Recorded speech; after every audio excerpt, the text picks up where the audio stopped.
पे ही नहीं जमीन में भी पॉल्यूशन करेगा। इस बात से आप इनकार नहीं कर सकते, क्योंकि आज हम लोगों का विषय नहीं है, ये आने वाली पीढ़ियों का विषय है और हमें आने वाली पीढ़ियों के बारे में भी सोचना है कि हम उन्हें क्या देना चाहते हैं। खर्चा केंद्र सरकार उठा रही है, उसमें कोई आपत्ति नहीं है।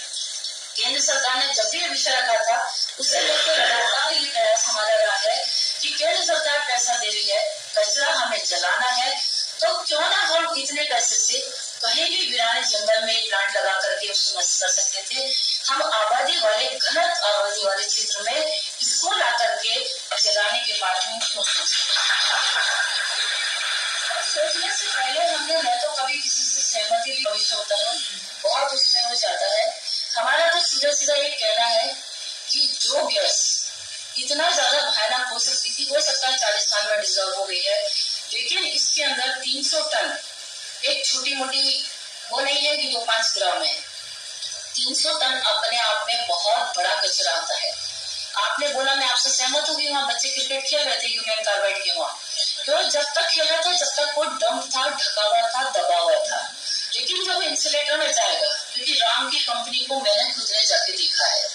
और उस कंपनी में जब जलेगा, और उस हमारे यहाँ इंदौर में 2 मंत्री है, सांसद जी है, सभी लोग यहाँ पे जनप्रतिनिधि है, एक्सपर्ट्स है, यहाँ पे डॉक्टर्स है, क्या कभी किसी से आकर के जानना चाहा, क्या किसी से पूछा गया कि इतना सारा कचरा ला करके हम आपके यहाँ जला रहे हैं, और बिना पूछे, बिना जाने, बिना सोचे, बिना समझे रातों रात इतना कचरा आ गया। मैं आपके खिलाफ नहीं जाना चाहती, मैं शासन के खिलाफ नहीं बोलना चाहती, लेकिन मैं जनता के साथ हूँ और मेरा पहला ये कहना उद्देश्य है कि आप कचरा जलाएं, आप सुप्रीम कोर्ट का आदेश माने, उससे पहले एक रिव्यू पिटीशन लगाएं और उस कचरे को पीतों को नहा जला करके कहीं भी एक प्लांट लगा करके आप उसको नष्ट कर सकते हैं। लेकिन प्लीज आपसे रिक्वेस्ट है, आप हमारे पीतमपुर के साथ साथ इंदौर, देपालपुर, मऊ कंटेनमेंट एरिया सभी को बचाने में हमारा सहयोग करेंगे। मंत्री जी, सारे जितने भी क्षेत्र के लोग हैं आपकी तरफ बड़ी आशा भरी उम्मीद से देख रहे हैं कि आप इसमें हमारा हेल्प करेंगे और राम के इसमें नहीं चले, इतना आप हम लोग की मदद करें, कहीं भी ले जाए। बहुत बड़ी दुनिया है, आप जापान मांग रहा है उसे दे, चीन मांग रहा है उसे दे, क्योंकि बीच में ऐसे न्यूज आए थे कि जापान इस कचरा लेना चाह रहा था। जो भी लेना चाहता है आप उसको दे दीजिए, खुला ऑफर है। यदि कोई दूसरा भी ले जाना चाहता है तो पर एक ही हमारा ये है कि पीतमपुर को बचाएं और पीतमपुर में न जाए।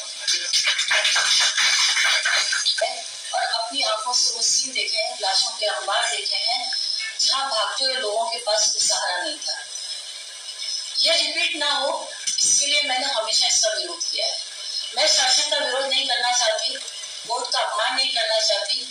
लेकिन 2014 में जब ये 10 टन चला था, उस समय मैंने सदन में भी इस विषय को उठाया था,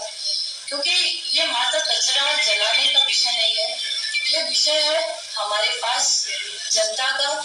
और खाली पीतमपुर की जनता नहीं है, उससे जुड़ा हुआ रऊ है, दीपालपुर है, इंदौर है, और सबसे बड़ा हमारे पास मऊ का कंटेनमेंट एरिया है। अब ये सब कह रहे हैं कि अब मैं ज्यादा तो टेक्निकल वर्ड्स में नहीं जाना चाहती, और केमिस्ट्री के जो रिएक्शन है या यहाँ पे जो कैंसर के जो व्यूज आ रहे हैं, अगर हम इन बारे में